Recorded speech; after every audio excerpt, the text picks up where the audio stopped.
ਸਤਿ ਸ੍ਰੀ ਅਕਾਲ ਜੀ। ਪੰਜਾਬੀ ਰੇਡੀਓ ਤੇ Punjabi TV USA ਵੇਖ ਸੁਣ ਰਹੇ ਸਾਰੇ ਸਰੋਤੇ ਇਸ ਸਮੇਂ ਪ੍ਰੋਗਰਾਮ ਸੁਣ ਰਹੇ ਨੇ beyond the headlines with Mandeep Punia. ਇਸ ਪ੍ਰੋਗਰਾਮ ਦੇ ਵਿੱਚ ਮਨਦੀਪ ਪੁਨੀਆ ਜੀ ਦਾ ਸਾਥ ਹੁੰਦਾ ਹੈ ਤੇ ਦੇਸ਼ ਭਰ ਨਾਲ ਜੁੜੀਆਂ ਹੋਈਆਂ ਬਹੁਤ ਸਾਰੀਆਂ ਖਬਰਾਂ ਹੁੰਦੀਆਂ ਨੇ ਜਿਨ੍ਹਾਂ ਤੇ ਚਾਨਣਾ ਪਾਈਦਾ। ਸੋ ਪੁਨੀਆ ਜੀ ਨੂੰ ਲੈਣੇ ਆ ਨਾਲ ਪ੍ਰੋਗਰਾਮ ਦੇ ਵਿੱਚ ਤੇ ਫਿਰ ਖਬਰਾਂ ਦਾ ਰੁਖ ਕਰਾਂਗੇ। ਬਹੁਤ ਬਹੁਤ ਸਵਾਗਤ ਹੈ ਜੀ। ਜੀ ਸ਼ੁਕਰੀਆ। ਸਤਿ ਸ਼੍ਰੀ ਅਕਾਲ। ਸਤਿ ਸ੍ਰੀ ਅਕਾਲ ਜੀ। ਸੋ ਪਹਿਲੀ ਖਬਰ ਕਹਿੰਦੀ ਹੈ ਕਿ ਕਾਂਗਰਸ ਦਾ ਇਜਲਾਸ ਚੱਲ ਰਿਹਾ ਹੈ ਤੇ ਇਸ ਇਜਲਾਸ ਦੀ ਗੱਲ ਆਪਾਂ ਕੱਲ ਵੀ ਕੀਤੀ ਸੀ ਤੇ ਅੱਜ ਇਸ ਇਜਲਾਸ 'ਚ ਕੀ ਖਾਸ ਹੋਇਆ, ਕਿਹੜੇ ਮੁੱਦਿਆਂ ਤੇ ਇਹ ਚਰਚਾ ਕਰ ਰਹੇ ਨੇ ਵੀ ਆਪਾਂ ਹੁਣ ਦੇਸ਼ 'ਚ ਕਿਵੇਂ ਅੱਗੇ ਵਧਣਾ ਹੈ। ਦੇਖੋ, ਜਿਹੜਾ ਕਾਂਗਰਸ ਦਾ ਇਜਲਾਸ ਹੈ ਇਹ 2 ਸਾਲ ਬਾਅਦ, ਹਰ 2 ਸਾਲ ਬਾਅਦ ਹੁੰਦਾ ਹੈ ਤੇ ਹੁਣ ਵੀ ਅਹਿਮਦਾਬਾਦ 'ਚ ਹੋ ਰਿਹਾ ਗਾ ਇਹ ਇਜਲਾਸ। ਤੇ ਅੱਜ ਰਾਤ ਨੂੰ ਖਤਮ ਹੋ ਜਾਣਾ ਜੀ। 2 ਦਿਨ ਚੱਲਣਾ ਸੀਗਾ ਤੇ ਅੱਜ ਇਹਦੇ ਇਸ ਇਜਲਾਸ 'ਚ ਕਈ ਫੈਸਲੇ ਲਏ ਗਏ ਨੇ। ਅੱਜ ਤਕਰੀਬਨ 3000 ਜਿਹੜੇ ਡੈਲੀਗੇਟ ਸੀਗੇ ਉਹ ਵੀ ਪਹੁੰਚੇ ਹੋਏ ਸੀ। ਇੱਕ ਰੈਲੀ ਵਰਗਾ ਮਾਹੌਲ ਵੀ ਹੋ ਗਿਆ ਸੀ। 1700 ਦੇ ਨੇੜੇ ਤੇ ਤਾਂ ਐਕਟਿਵ ਪਾਰਟਿਸਪੈਂਟ ਕਹਿ ਰਹੇ ਸੀਗੇ। ਉਹਦਾ 150 ਬੰਦਿਆਂ ਦੀ ਇਹਨਾਂ ਦੀ ਅੱਡ ਤੋਂ ਵੀ ਇੱਕ ਮੀਟਿੰਗ ਹੋਈ ਹੈ। ਉਹਦੇ 'ਚ ਕਈ ਸਾਰੇ ਇੰਟਰਨਲ ਮਤੇ ਪਾਏ ਗਏ ਨੇ। ਹਜੇ ਜਿਹੜੇ ਇੰਟਰਨਲ ਮਤੇ ਨੇ ਉਹ ਪਬਲਿਕ 'ਚ ਬਾਹਰ ਨਹੀਂ ਹੈਗੇ ਆ। ਉਸ ਤੋਂ ਬਾਅਦ ਜਦੋਂ ਇਹ ਸਾਰਾ ਕਾਰਜਕ੍ਰਮ ਅੱਜ ਹੋ ਰਿਹਾ ਸੀਗਾ ਤੇ ਸ਼ਾਮ ਨੂੰ ਤਕਰੀਬਨ 4 ਵਜੇ ਦੇ ਨੇੜੇ ਤੇੜੇ ਇੱਕ ਪਬਲਿਕ ਮੀਟਿੰਗ ਵੀ ਹੁੰਦੀ ਹੈ।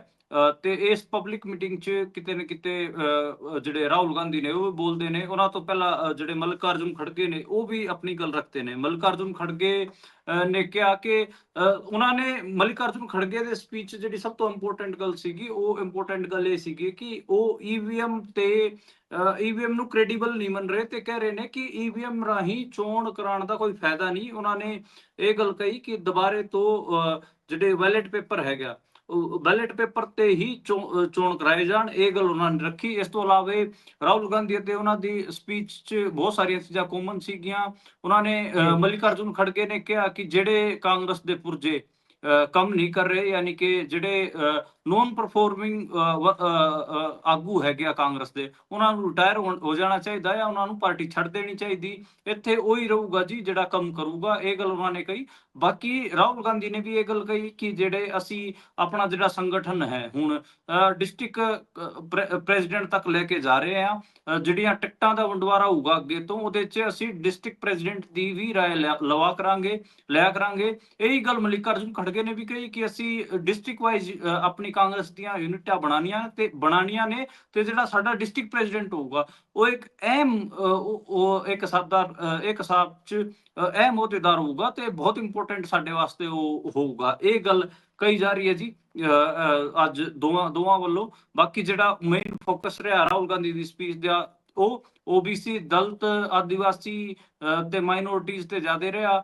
ਉਹਨਾਂ ਨੇ ਦੱਸਿਆ ਕਿ ਤੇਲੰਗਾਨਾ 'ਚ ਕਿਵੇਂ ਉਹਨਾਂ ਨੇ ਜਿਹੜੀ ਕਾਸਟ ਸੈਂਸਸ ਹੈ ਉਹ ਕਰਾਈ ਹੈ, ਜਿਹਦੇ 'ਚ ਇਹ ਨਿਕਲ ਕੇ ਆਏਗਾ ਕਿ ਜਿੰਨਾ ਵੀ ਮਿਹਨਤ ਵਾਲਾ ਕੰਮ ਹੈ ਉਹ ਸਾਰਾ ਓਬੀਸੀ, ਐਸਸੀ, ਐਸਟੀ ਕਰਦੇ ਨੇ। ਈਵਨ ਉਹਨਾਂ ਨੇ ਇਹ ਵੀ ਕਿਹਾ ਕਿ ਜਿਹੜੇ ਗਿਗ ਵਰਕਰ ਨੇ, ਜਿਹੜੇ ਕਿ ਪੀਜ਼ਾ ਦੀ ਡਿਲੀਵਰੀ ਕਰਦੇ ਨੇ ਤੁਹਾਡੇ ਘਰਾਂ ਤੱਕ, ਜਾਂ ਟੈਕਸੀਆਂ ਚਲਾਉਂਦੇ ਨੇ, ਜਾਂ ਬਾਈਕ ਤੇ ਹੋਰ ਕੋਈ ਐਮਾਜ਼ਨ ਵਗੈਰਾ ਦਾ ਸਮਾਨ ਤੁਹਾਡੇ ਘਰਾਂ ਤੱਕ ਪਹੁੰਚਾਉਂਦੇ ਨੇ, ਉਹਨਾਂ 'ਚ ਵੀ ਜ਼ਿਆਦਾ ਓਬੀਸੀ, ਐਸਟੀ, ਐਸਸੀ ਹੈਗੇ ਆ।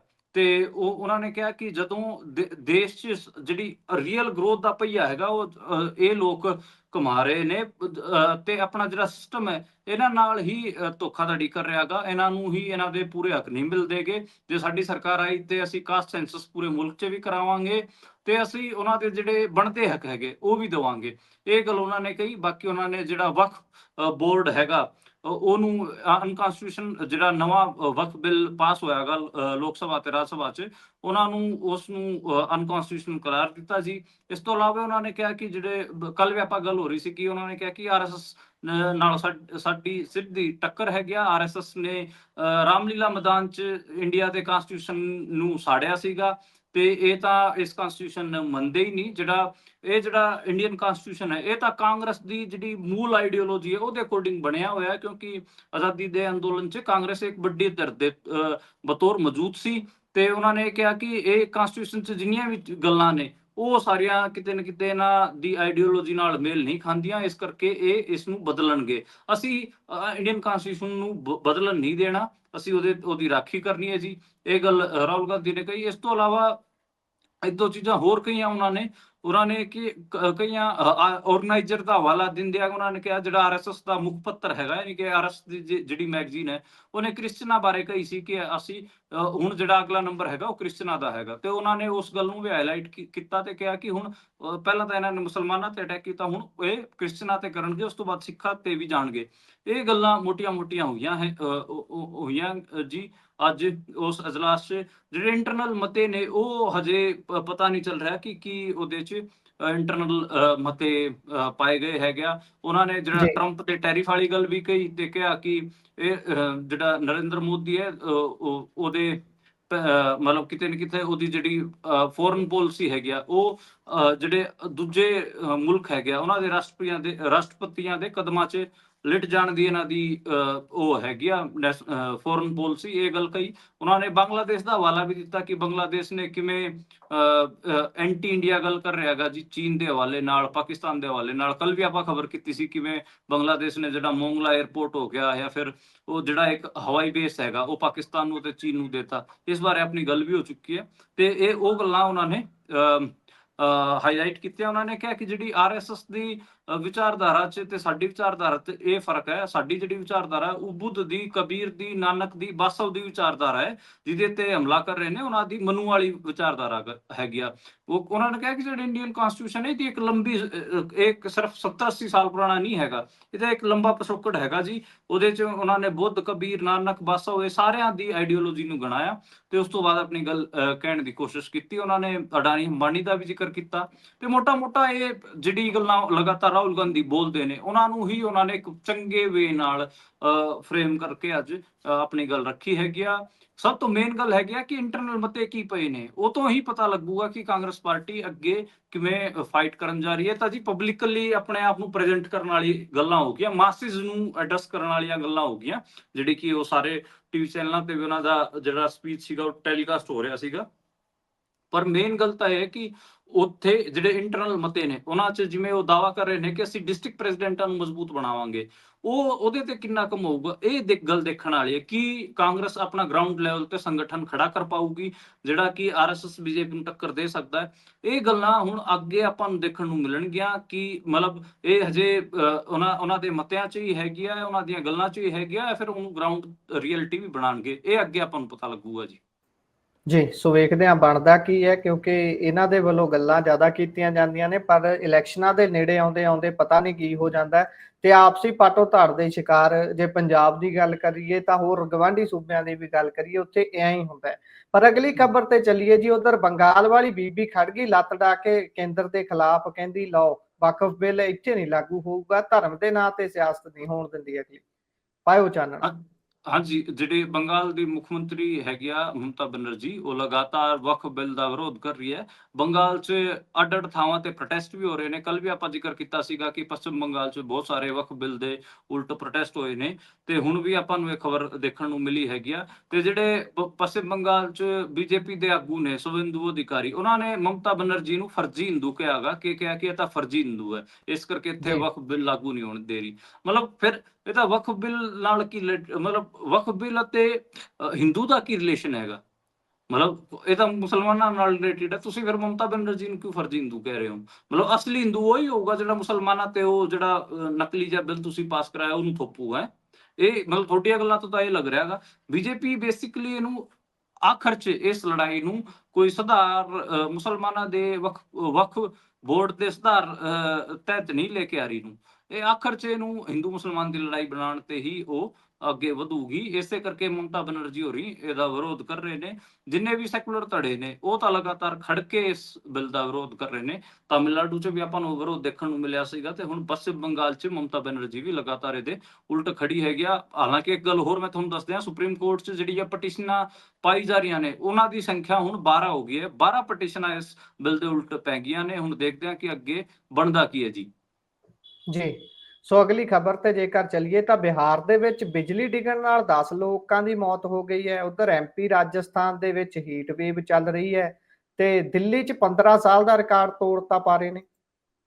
ਹਾਂਜੀ, ਦੇਖੋ ਜਿਹੜਾ ਟੈਂਪਰੇਚਰ ਹੈ ਦਿੱਲੀ 'ਚ ਉਹ ਤਾਂ 40 ਡਿਗਰੀ ਤੋਂ ਜ਼ਿਆਦਾ ਹੋ ਗਿਆ ਹੈਗਾ ਜੀ। ਉੱਥੇ ਤਾਂ ਬਹੁਤ ਜ਼ਿਆਦਾ ਗਰਮੀ ਪੈ ਰਹੀ ਹੈ। ਦਿੱਲੀ 'ਚ ਤਾਂ ਬਹੁਤ ਜ਼ਿਆਦਾ ਗਰਮੀ ਪੈ ਰਹੀ ਹੈ। ਮੇਰੀ ਅੱਜ ਗੱਲ ਵੀ ਹੋ ਰਹੀ ਸੀ ਦਿੱਲੀ ਦੇ ਪੱਤਰਕਾਰਾਂ ਨਾਲ, ਤੇ ਉਹ ਕਹਿ ਰਹੇ ਨੇ ਕਿ ਭਾਈ ਜਿਹੜਾ ਸਾਡਾ ਮਤਲਬ ਉੱਥੇ ਦਿੱਲੀ 'ਚ ਸਾਡਾ ਪ੍ਰੈਸ ਕਲੱਬ ਵਾਲਾ ਜਿਹੜਾ ਵਿਹੜਾ ਹੈ, ਉੱਥੇ ਕਹਿੰਦੇ ਪੱਤਰਕਾਰ ਬਹਿ ਵੀ ਨਹੀਂ ਸਕਦੇ। ਐਡਾ ਮਤਲਬ ਬੁਰਾ ਹਾਲ ਹੋ ਰੱਖਿਆ ਜੀ। ਜਿਹੜੀਆਂ ਜਿੱਥੇ ਬਿਨਾਂ ਏਸੀ ਦਿੱਲੀ 'ਚ ਕੰਮ ਨਹੀਂ ਚੱਲ ਰਿਹਾ ਹੈਗਾ, ਤੇ ਏਸੀ ਆਪਾਂ ਨੂੰ ਪਤਾ ਹੈ ਬਾਹਰ ਅੰਦਰ ਤਾਂ ਠੰਡਾ ਕਰ ਦਿੰਦਾ, ਬਾਹਰ ਤਾਂ ਉਹ ਗਰਮੀ ਕਰਦਾ ਹੈਗਾ। ਤੇ ਬਾਹਰ ਜਿਹੜੀ ਸੜਕਾਂ ਤੇ ਪਾਰਕਾਂ 'ਚ ਜਿਹੜੀ ਗਰਮੀ ਹੈਗੀ ਆ ਉਹ ਤਾਂ ਹੈਗੀ ਆ। ਹਾਲਾਂਕਿ ਬਿਹਾਰ ਤੋਂ ਬਹੁਤ ਮੰਦਭਾਗੀ ਖਬਰ ਆਈ, ਉੱਥੇ ਬਿਜਲੀ ਡਿੱਗਣ ਕਰਕੇ 10 ਲੋਕਾਂ ਦੀ ਮੌਤ ਹੋਈ ਹੈ ਤੇ ਅੱਡ-ਅੱਡ ਥਾਵਾਂ ਤੇ ਹੋਈ ਹੈ। 3 ਜ਼ਿਲ੍ਹਿਆਂ 'ਚ ਜਿਹੜਾ ਆਪਾਂ ਕਹੀਏ ਕਿ ਇਹ ਬਿਜਲੀ ਡਿੱਗੀ ਸੀਗੀ ਜੀ। ਤੇ ਇਸ ਤੋਂ ਇਲਾਵਾ ਉੱਥੇ ਨਾ ਓਲੇ ਡਿੱਗਣ ਦਾ ਵੀ ਅਲਰਟ ਹੈਗਾ। ਤੇ ਤਕਰੀਬਨ 27 ਜ਼ਿਲ੍ਹਿਆਂ 'ਚ ਉਸ ਪੂਰੇ ਇਲਾਕੇ 'ਚ ਮੱਧ ਪ੍ਰਦੇਸ਼, ਛੱਤੀਸਗੜ੍ਹ, ਬਿਹਾਰ, ਉੱਥੇ ਸੈਂਟਰਲ ਇੰਡੀਆ 'ਚ ਬੇਸਿਕਲੀ ਬਾਰਿਸ਼ ਦਾ ਵੀ ਉਹ ਕਿਹਾ ਗਿਆ ਕਿ ਬਾਰਿਸ਼ ਵੀ ਹੋ ਸਕਦੀ ਹੈ। ਬਾਰਿਸ਼ ਤਾਂ ਹਰਿਆਣੇ 'ਚ ਵੀ ਅਲਰਟ ਹੈਗਾ ਜੀ, ਹਰਿਆਣੇ 'ਚ ਵੀ ਬਾਰਿਸ਼ ਹੋ ਸਕਦੀ ਹੈ। ਤੇ ਦੇਖਣਾ ਪਊਗਾ ਜਿਹੜਾ ਟੈਂਪਰੇਚਰ ਹੈਗਾ ਉਹ ਤਾਂ ਬਹੁਤ ਅੱਡ ਤਰੀਕੇ ਨਾਲ ਮਤਲਬ ਆਪਾਂ ਨੂੰ ਦੇਖਣ ਨੂੰ ਮਿਲ ਰਿਹਾ ਹੈਗਾ। ਮਤਲਬ ਤੁਸੀਂ ਯਕੀਨ ਮੰਨੋਗੇ ਜਿਹੜਾ ਰਾਜਸਥਾਨ ਦਾ ਬਾੜਮੇਰ ਹੈਗਾ, ਉੱਥੇ 47 ਡਿਗਰੀ ਟੈਂਪਰੇਚਰ ਸੀਗਾ ਜੀ। ਇਹ ਪਿਛਲੇ 10-15 ਸਾਲਾਂ ਦੇ ਰਿਕਾਰਡ ਤੋੜ ਰਹੇ ਨੇ।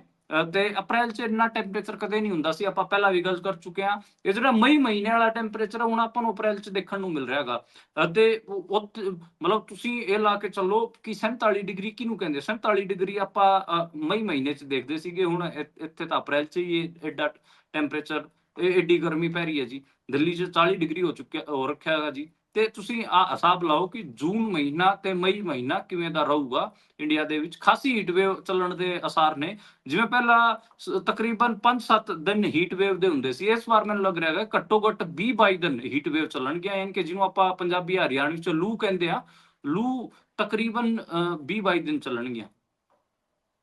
ਤੁਹਾਡੇ ਪੰਜਾਬੀ 'ਚ ਕੀ ਕਹਿੰਦੇ? ਸਾਡੇ ਹਰਿਆਣਵੀ 'ਚ ਤਾਂ ਲੂ ਕਹਿੰਦੇ ਆ ਇਸ ਨੂੰ।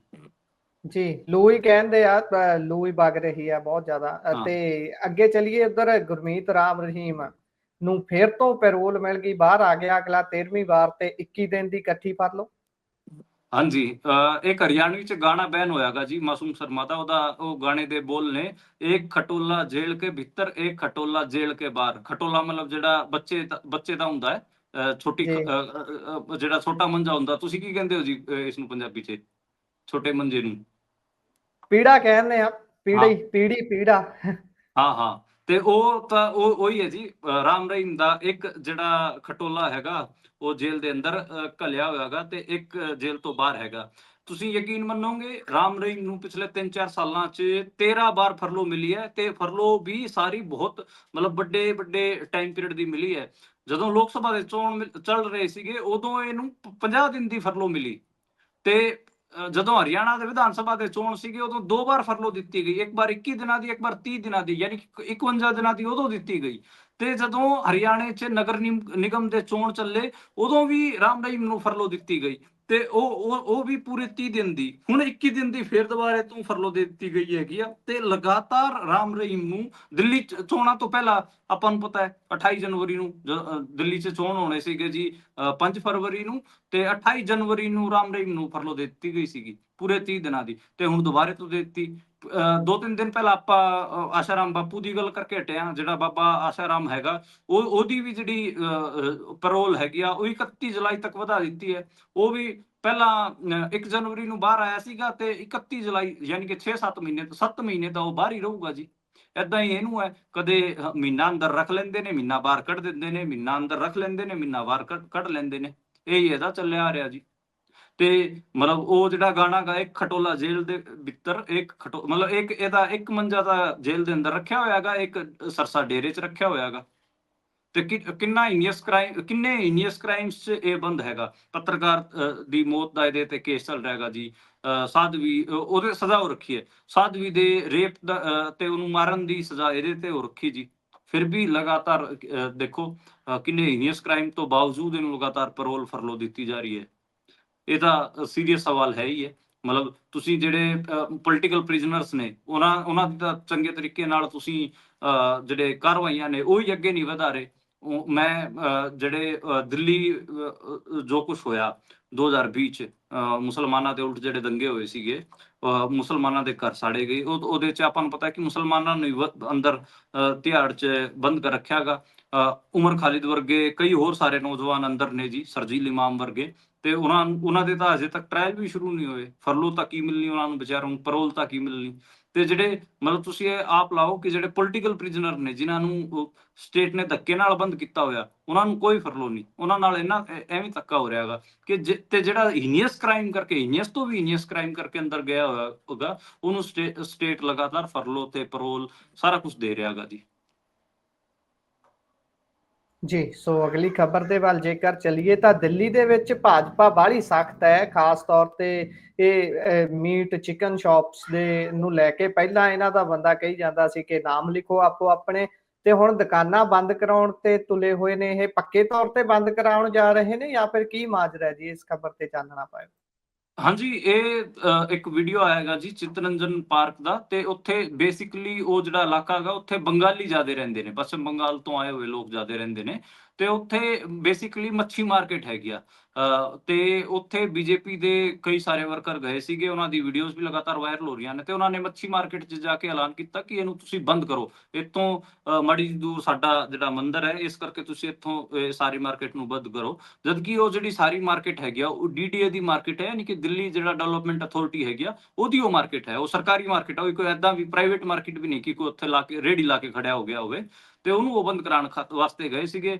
ਉਸ ਤੋਂ ਬਾਅਦ ਬੰਗਾਲੀਆਂ ਨੇ ਜੀ ਉੱਥੇ ਰੌਲਾ ਪਾ ਲਿਆ ਕਿ ਅਸੀਂ ਤਾਂ ਖਾਂਦੇ ਹੀ ਚੌਲ ਤੇ ਮੱਛੀ ਆ, ਫਿਰ ਅਸੀਂ ਖਾਵਾਂਗੇ ਕੀ। ਉਸ ਤੋਂ ਬਾਅਦ ਉਹਨਾਂ ਨੂੰ ਮਤਲਬ ਬਹੁਤ ਔਖਾ ਹੋਇਆ ਜੀ। ਉੱਥੋਂ ਬਹੁਤ ਮਸਾਂ ਉਹ ਬੀਜੇਪੀ ਦੇ ਜਿਹੜੇ ਵਰਕਰ ਸੀਗੇ ਉੱਥੋਂ ਨਿਕਲੇ ਹੈਗੇ ਆ। ਲੋਕਾਂ ਨੇ ਖਾਸਾ ਵਿਰੋਧ ਕੀਤਾ, ਤੇ ਬੰਗਾਲੀ ਜਿਹੜੇ ਲੀਡਰ ਨੇ ਉਹ ਲਗਾਤਾਰ ਇਸ ਵੀਡੀਓ ਨੂੰ ਸੋਸ਼ਲ ਮੀਡੀਆ ਤੇ ਸ਼ੇਅਰ ਕਰ ਰਹੇ ਨੇ। ਜਿਹੜੀ ਬੰਗਾਲ ਦੀ ਇੱਕ ਆਗੂ ਮਹੁਆ ਮੋਇਤਰਾ, ਉਹਨੇ ਤਾਂ ਇਹਦੇ ਉਲਟ ਟਵੀਟ ਵਗੈਰਾ ਵੀ ਕੀਤਾ, ਤੇ ਬੀਜੇਪੀ ਨੂੰ ਲੈਣੇ ਦੇ ਦੇਣੇ ਪਏ ਹੋਏ ਨੇ। ਇਹਨਾਂ ਨੂੰ ਲੱਗ ਰਿਹਾ ਕਿ ਸਾਰੇ ਕਿਤੇ ਹੀ ਉਹੀ ਮਾਡਲ ਇਸਤੇਮਾਲ ਕਰਦੇ ਨੇ। ਹੁਣ ਜਿਨ੍ਹਾਂ ਦਾ ਡਾਈਟ ਪੱਛਮ ਬੰਗਾਲੀ ਲਾਓ ਤੁਸੀਂ, ਉਹ ਹੈਗੇ ਵੀ ਹਿੰਦੂ ਤੇ ਉਹ ਖਾਂਦੇ ਵੀ ਮੱਛੀ ਨੇ। ਉਹਨਾਂ ਦੇ ਕਿਵੇਂ ਤੁਸੀਂ ਇਹਨਾਂ ਨੂੰ ਜੇ ਹੁੰਦੇ ਮੁਸਲਮਾਨ, ਫਿਰ ਤਾਂ ਇਹਨਾਂ ਵਾਸਤੇ ਸੌਖਾ ਸੀਗਾ। ਇਹ ਹਿੰਦੂ ਮੁਸਲਮਾਨ ਕਰਾ ਕਰੂ ਕੇ ਤੇ ਦੰਗੇ ਵਰਗੀ ਸਥਿਤੀ ਪੈਦਾ ਕਰਕੇ ਉੱਥੇ ਕਰਾ ਦਿੰਦੇ ਆ। ਹੁਣ ਤਾਂ ਇਹਨਾਂ ਨੂੰ ਤੇ ਇਹ ਜਿਹੜਾ ਵੈਜੀਟੇਰੀਅਨਿਜ਼ਮ ਵੀ ਹੈਗਾ, ਮਤਲਬ ਤੁਸੀਂ ਜਿਹਨੂੰ ਆਪਾਂ ਕਹਿੰਦੇ ਆ ਕਿ ਇਹਨੂੰ ਵੈਜੀਟੇਰੀਅਨਿਜ਼ਮ ਨੂੰ ਪੂਰੇ ਹਿੰਦੂਆਂ ਤੇ ਵੀ ਨਹੀਂ ਥੋਪ ਸਕਦੇ।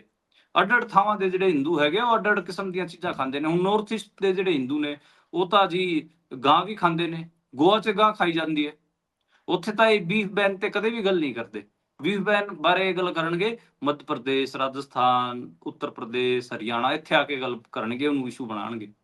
ਐਂ ਹੁਣ ਪੱਛਮ ਬੰਗਾਲ 'ਚ ਤਾਂ ਹਿੰਦੂ ਮੱਛੀ ਵੀ ਖਾਂਦੇ ਨੇ, ਤੇ ਦਿੱਲੀ ਇਹਨਾਂ ਨੂੰ ਇਹ ਚਲੇ ਤਾਂ ਗਏ ਚਿਤਰੰਜਨ ਪਾਰਕ, ਉਹ ਇਲਾਕਾ ਸਾਰਾ ਬੰਗਾਲੀਆਂ ਦਾ ਸੀਗਾ, ਤੇ ਉੱਥੇ ਜੀ ਇਹਨਾਂ ਨੂੰ ਇਸ ਕਿਸਮ ਦੀ ਹਰਕਤਾਂ ਕਰ ਰਹੇ ਨੇ। ਇਹ ਚੀਜ਼ਾਂ ਹੈਗੀਆਂ ਜੀ ਇਹਨਾਂ ਦੀ, ਲਗਾਤਾਰ ਇਹ ਸਾਹਮਣੇ ਆਉਣਗੀਆਂ ਕਿ ਕਿਵੇਂ ਇਹ ਆਪਣੀ ਚੀਜ਼ਾਂ ਨੂੰ ਥੋਪਣਾ ਚਾਹੁੰਦੇ ਨੇ। ਜਿਹੜਾ ਇੱਕ ਰੂਪਤਾ ਦੀ ਗੱਲ ਹੁੰਦੀ ਹੈ ਤਾਂ ਡਾਇਵਰਸਿਟੀ ਮੁਲਕ 'ਚ, ਪਰ ਇਹ ਕਿਤੇ ਨਾ ਕਿਤੇ ਉਸ ਡਾਇਵਰਸਿਟੀ ਨੂੰ ਖਤਮ ਕਰਕੇ ਇੱਕੋ ਵਰਗਾ ਸਾਰਾ ਕੁਝ ਕਰਨਾ ਚਾਹੁੰਦੇ ਨੇ, ਇੱਕੋ ਰੰਗ 'ਚ ਰੰਗਣਾ ਚਾਹੁੰਦੇ ਨੇ। ਉਹਦੇ ਅੱਗੇ ਲੋਕ ਹੌਲੀ ਹੌਲੀ ਇਹਨਾਂ ਦੇ ਵਿਰੋਧ ਤੇ ਖੜੇ ਹੋ ਜਾਣਗੇ, ਮੈਨੂੰ ਲੱਗਦਾ। ਜੀ, ਸੋ ਵੇਖਦੇ ਹਾਂ ਕੀ ਬਣਦਾ ਹੈ। ਉੱਧਰ ਜਲੰਧਰ ਦੇ ਵਿੱਚ ਮਨੋਰੰਜਨ ਕਾਲੀਆ ਦੇ ਘਰ ਤੇ ਬੀਤੇ ਦਿਨੀ ਹਮਲਾ ਹੁੰਦਾ ਹੈ, ਗ੍ਰਨੇਡ ਹਮਲਾ। ਉਸ ਤੋਂ ਬਾਅਦ ਪੁਲਿਸ ਤੇਜ਼ੀ ਦੇ ਨਾਲ ਹਰਕਤ ਦੇ ਵਿੱਚ ਆਉਂਦੀ ਹੈ। ਕਈ ਲੋਕ ਤਾਂ ਇਸ ਨੂੰ ਕਹਿ ਰਹੇ ਨੇ ਕਿ ਸਿਰਫ ਗੁੰਮਰਾਹ ਕਰਨ ਦੀ ਕੋਸ਼ਿਸ਼ ਹੈ। ਪੁਲਿਸ ਨੇ ਇਹ ਕਾਰਵਾਈ ਇਹਦੇ ਵਿੱਚ ਕੋਈ ਬਹੁਤੀ ਵੱਡੀ ਨਹੀਂ ਕੀਤੀ, ਤੇ ਦਿੱਲੀ ਤੋਂ ਕੁਝ ਸੰਦਿਗਧ ਗ੍ਰਿਫਤਾਰ ਹੋਏ ਨੇ ਜੀ। ਦੱਸਿਓ ਤਾਂ ਜਰਾ, ਪਾਇਓ ਚਾਨਣਾ।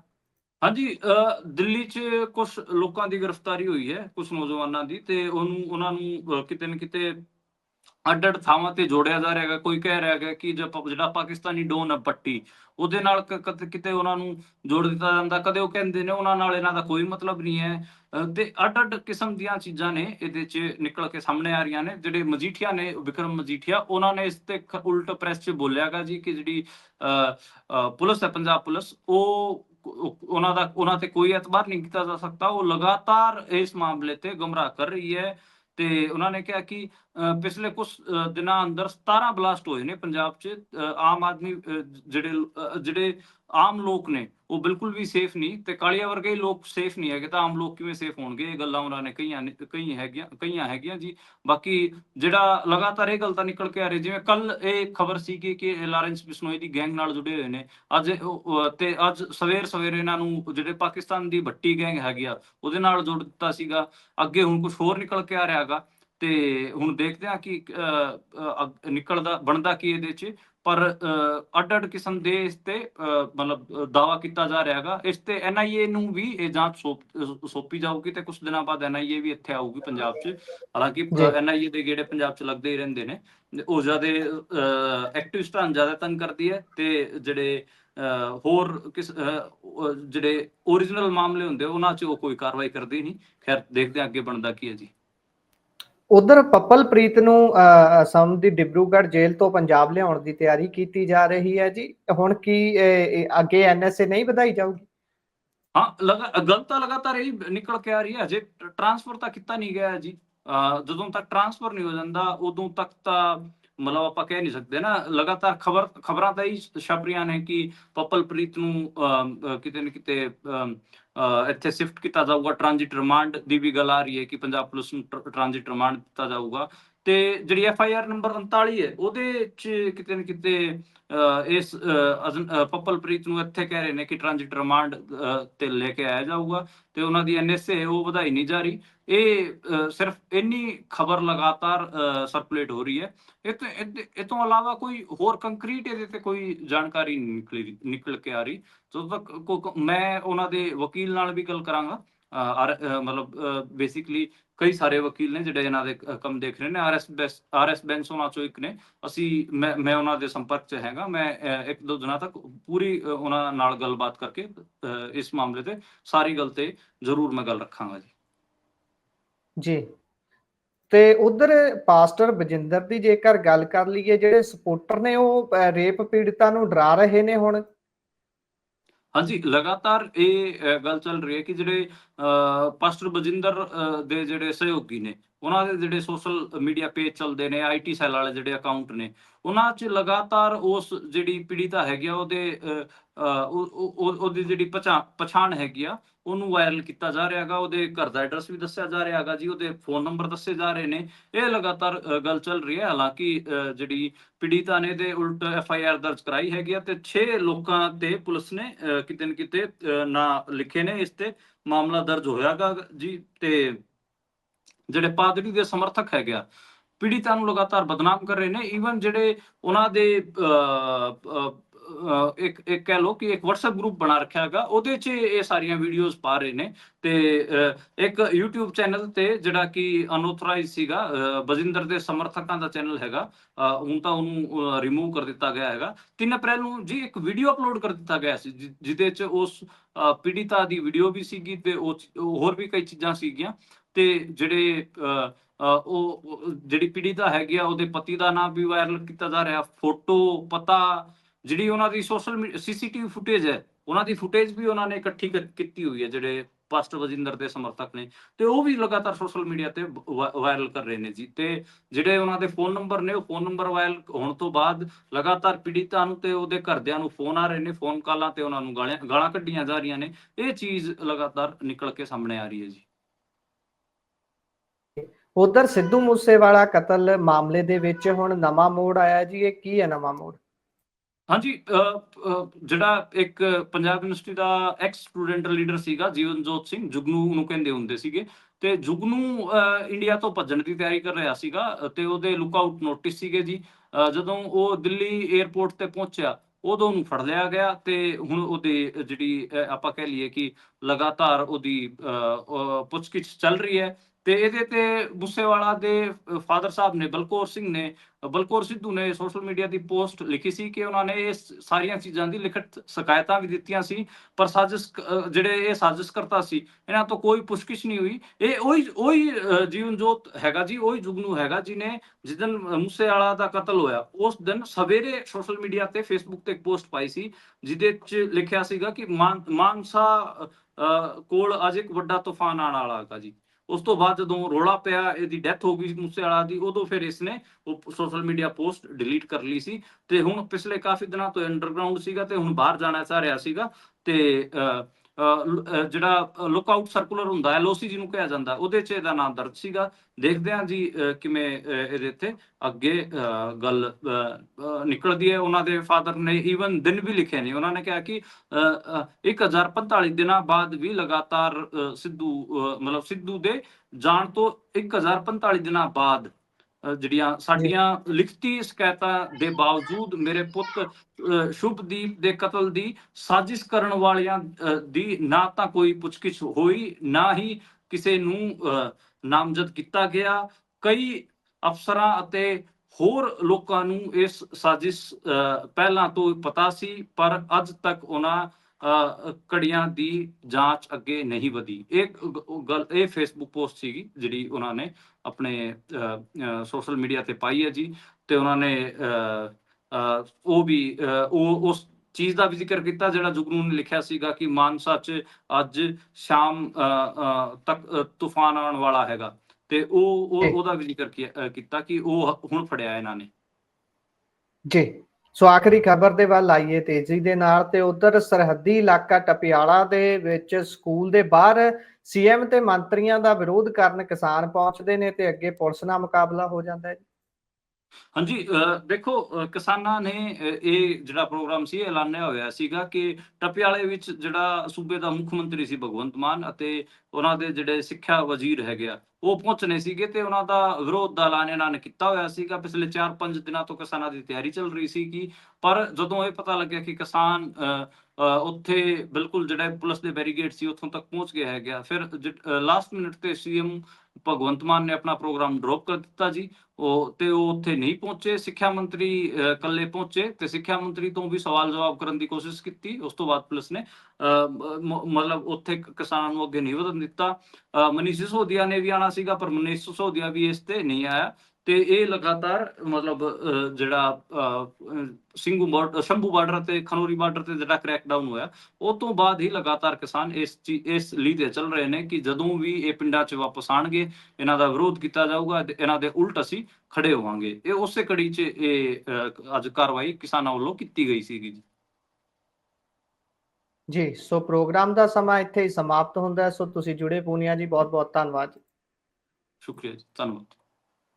ਸੋ ਪ੍ਰੋਗਰਾਮ ਇੱਥੇ ਹੀ ਸਮਾਪਤ ਹੁੰਦਾ ਹੈ। ਤੁਸੀਂ ਜੁੜੇ ਰਹੋ ਪੰਜਾਬੀ ਰੇਡੀਓ ਤੇ ਪੰਜਾਬੀ TV USA ਦੇ ਨਾਲ, ਕਿਉਂਕਿ ਪ੍ਰੋਗਰਾਮਾਂ ਦੀ ਲਗਾਤਾਰਤਾ ਇਸੇ ਤਰ੍ਹਾਂ ਬਰਕਰਾਰ ਰਹੇਗੀ। ਧੰਨਵਾਦ, ਸਤਿ ਸ਼੍ਰੀ ਅਕਾਲ।